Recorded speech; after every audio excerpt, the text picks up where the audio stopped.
How do I replace the thermocouple on a zanussi gas ovem? Hi, welcome to Just Answer. My name is XXXXXX I look forward to helping you. May I please have your model number so I am able to provide you with accurate, model-specific information? Hi Kelly, the model number is XXXXX. I think it is actually the flame safety device that may need replacing. However, when I am trying to source the part shown online that fits my model doesn't have a solenoid attached in the photo and the FSD on my oven does. Any advice would be appreciated. Thanks, Terry.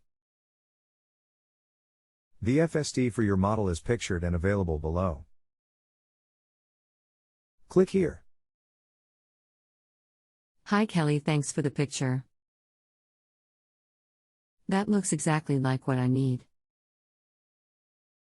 Do you know a part number for it and where is the best place to get it and approx cost? Also, is it just a case of unbolting the old one and attaching the new? Thanks again.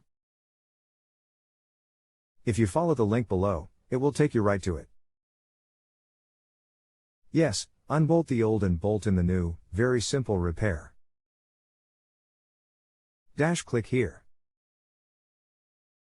If you have a home improvement or appliance question and want to chat with an expert, now visit JustAnswer.com/YTHI.